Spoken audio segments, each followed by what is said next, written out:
வணக்கம். திரையரங்கம். டொமினிக் அந்த லேடிஸ் பர்ஸ்.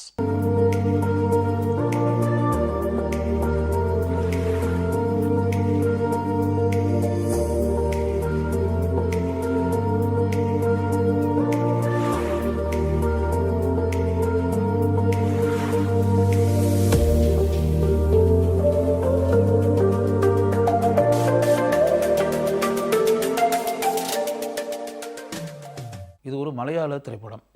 இந்த படத்தை தயாரித்திருப்பவர் நடிகர் மம்முட்டி. மம்முட்டி கம்பெனி அதான் அவருடைய பட நிறுவனம். அந்த நிறுவனம் தயாரித்திருக்கக்கூடிய 6வது திரைப்படம் இது. இந்த படத்தினுடைய இயக்குனர் நம்முடைய மதிப்பிற்குரிய கௌதம் வாசுதேவ மேனன். கௌதம் வாசுதேவ மேனன் இயக்கக்கூடிய முதல் மலையாள திரைப்படம். தமிழ் திரைப்படம் நிறையா டைரக்ட் பண்ணியிருக்காரு. மலையாளத்தில் முதல் முறையாக இந்த படத்தை இயக்கி இருக்கிறார். இந்த படத்தினுடைய பேரில் இருக்கக்கூடிய டொமினிக் அப்படின்றல அந்த கதாபாத்திரத்தில் நடித்திருப்பவர் மம்முட்டி. மம்முட்டி இதில் முன்னாள் காவல்துறை அதிகாரி, எக்ஸ் காப். சில பிரச்சனைகளால் அந்த துறையிலிருந்து அவர் விலகிட்டார். Retired. Now he is retired ஆகி ஓய்வு பெற்று வீட்டில் இருக்கார். இவர் வாடகைக்கு ஒரு வீட்டில் தங்கியிருக்காரு. அந்த வீட்டினுடைய உரிமையாளர் ஒரு நடுத்தர வயதை தாண்டிய பெண், விஜய் வெங்கடேஷ். அவங்க தான் அந்த நடிகையினுடைய பேர். அந்த கதாபாத்திரத்தினுடைய பேர் மாதுரி. அவங்க தான் அந்த ஹவுஸ் ஓனர். அவங்க ஆக்சுவலாக டோனிக் கதாபாத்திரத்தில் வரக்கூடிய மம்முட்டிக்கிட்ட ஒரு நாள் சொல்லுவாங்க, இது மாதிரி நான் வெளியே போன இடத்துல ஒரு பர்ஸு என் கைக்கு கிடச்சி, இந்த பர்ஸு யாருதுன்னு தெரியல, இந்த பர்ஸு யாருன்றதை தேடி கண்டுபிடிச்சி நீ கொடுத்துடணுன்ற மாதிரி ஒன்று. அதுக்கு பிறகு என்ன அப்படின்னா, அந்த பர்ஸில் எந்த டீட்டெயில்ஸ் இருக்காது, என்ன ஏது இப்படின்னு அந்த விஷயம் இதெல்லாம் வச்சு பின்னாடி ஒரு ஸ்டேஜில் அந்த பர்ஸில் இருக்கக்கூடிய சில விஷயங்களை வச்சு இது பண்ணி பார்க்கும்போது ஒரு பெண்ணுக்கு சொந்தமானது அப்படின்றது தெரியும்.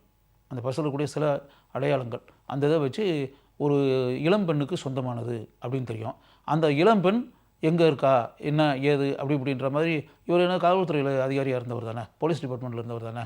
இப்போ ப்ரைவேட்டு டிடெக்டிவாக ஒரு நிறுவனத்தை வச்சு நடத்திக்கிட்டு இருக்காரு. கோகுல் சுரேஷ் இப்போ படங்களில் நிறையா நடிச்சுட்டு இருக்கக்கூடிய ஒரு நடிகர், இளம் நடிகர். அவர் விக்னேஷ் அப்படின்ற ஒரு கதாபாத்திரத்தில் இந்த படத்தில் நடிச்சிருக்காரு. அவர் இவற்றை உதவியாளராக படத்தினுடைய ஆரம்பத்திலே ஜாயின் பண்ணுறாரு. இப்போ பொண்ணுக்கு சொந்தமான பர்ஸ் அப்படின்றது தெரியுது, தோழிகளுடன் தங்கி இருக்கக்கூடிய ஒரு பெண் அப்படின்றது மட்டும் தெரியுது, படிச்சுக்கிட்டு இருக்கக்கூடிய ஒரு பெண் அப்படின்றது தெரியுது.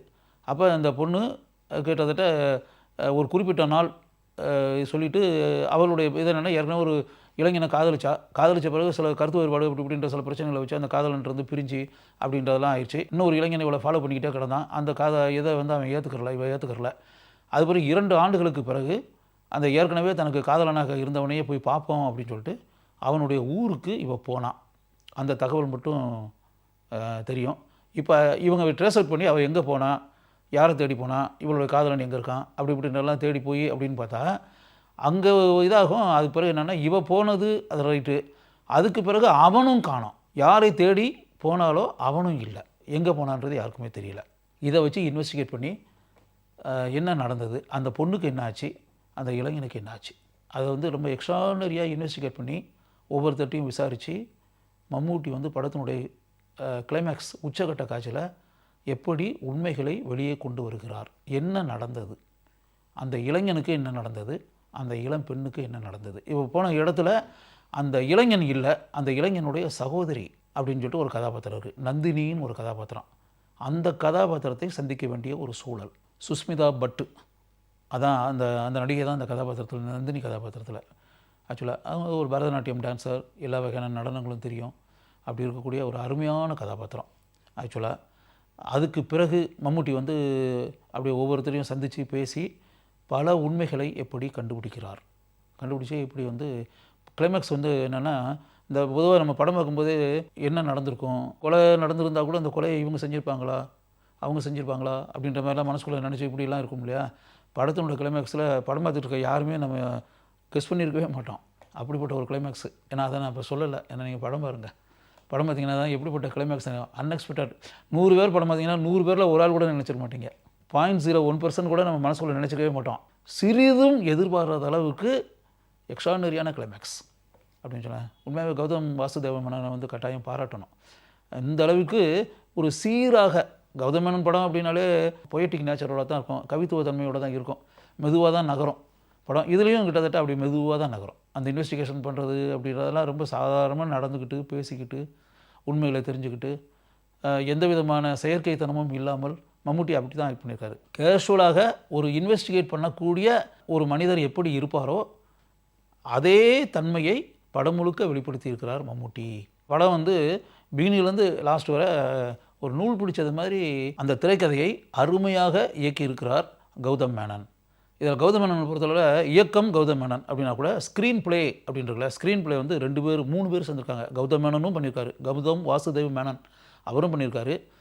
இது போக அவருடன் வேறு 2 இளைஞர்களும் இணைந்து திரைக்கதையை அமைத்திருக்கிறார்கள். நீரஜ் ராஜன், சூரஜ் ராஜன் அப்படின்னு 2 பேர். இதில் வந்து இன்னொரு விஷயம் என்னென்னா, இந்த படத்தினுடைய கதையை எழுதியவரே நீரஜ் ராஜன் தான்.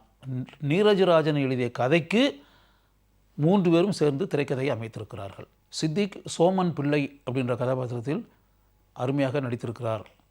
அதுக்கு பிறகு ஷைன் டைம் சாக்கோ நடிக்கிறாரு அப்படின்னாலே ஒரு தனித்துவ முத்திரை கட்டாயம் படத்தில் இருக்கும் அப்படின்னு தெரியும் இல்லையா. தான் ஏற்று நடிக்கக்கூடிய கதாபாத்திரத்திற்கு எந்த அளவிற்கு தனக்கு என்று இருக்கக்கூடிய தனித்துவ முத்திரையை ஆழமாக பதிக்க முடியுமோ அதை அருமையாக செய்திருக்கிறார் ஷைன் டைம் சாக்கோ.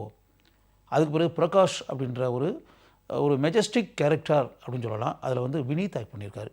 வினீத் வந்து கச்சிதமாக அந்த கதாபாத்திரத்திற்கு பொருந்தி இருக்கிறார். சாமி அப்படின்ற கதாபாத்திரத்தில் பிரபல மலையாள கவிஞரான பாலச்சந்திரன் சுள்ளிக்காடு நடித்திருக்கிறார். அவர் எப்போவுமே ரொம்ப கேஷுவலாக இயல்பாக பண்ணுவார். இந்த படத்துலையும் தன்னுடைய இயல்பான நடிப்பை வெளிப்படுத்தி இருக்கிறார்.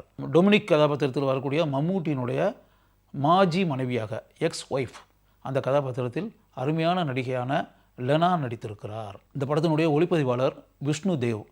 ஒரு கிரைம் சப்ஜெக்ட்டு, ஒரு இன்வெஸ்டிகேஷன் சப்ஜெக்ட்டு, அதில் வந்து நிச்சயமாக ஒளிப்பதிவாளருடைய பங்கு எந்த அளவிற்கு மிகவும் அருமையாக இருக்க வேண்டும் அப்படின்றத நன்கு உணர்ந்து இந்த ஒளிப்பதிவாளர் தன்னுடைய பங்களிப்பை சிறப்பாக படம் முழுக்க செய்திருக்கிறார். இந்த படத்தினுடைய படத்தொகுப்பாளர் லவ்லின் ஆண்டனி. ஒரு கிரைம் சப்ஜெக்ட்டுக்கு படத்தொகுப்பாளருடைய பங்கு எந்த அளவிற்கு எக்ஸ்ட்ரானரியாக இருக்க வேண்டும் அப்படின்றது நமக்கே தெரியும்ல. அதனால் இந்த படத்தொகுப்பாளருடைய பங்கு இந்த படத்தில் பாராட்டக்கூடிய விதத்தில் இருக்கிறது. இந்த படத்தினுடைய இசையமைப்பாளர் தர்புகா சிவா. பேக்ரவுண்ட் ஸ்கோர் அருமையாக இருக்கிறது. இந்த படத்தினுடைய கதை ஓட்டத்திற்கு எந்த அளவிற்கு எப்படி அமைக்க வேண்டுமோ அந்த அளவிற்கு சிறப்பாக பின்னணி இசையை தர்புகா சிவா அமைத்திருக்கிறார். மொத்தத்தில் டொமினிக் அந்த லேடிஸ் பர்ஸ் என்ற பெயரில் மலையாளத்தில் கௌதம் வாசுதேவ மேனன் இயக்கியிருக்கக்கூடிய முதல் திரைப்படம் பாராட்டப்படக்கூடிய அளவிற்கு இருக்கிறது என்பதை இந்த படத்தை பார்க்கும்போது உங்களால் கட்டாயம் உணர முடியும். இந்த அளவிற்கு ஆர்வத்தை தூண்டக்கூடிய கதைக்கரு கொண்ட மாறுபட்ட ஒரு இன்வெஸ்டிகேஷன் சப்ஜெக்ட் அதை மையமாக வைத்து ஒரு படத்தை தயாரித்த நடிகர் மம்முட்டியை நான் முழு மனதுடன் பாராட்டுகிறேன்.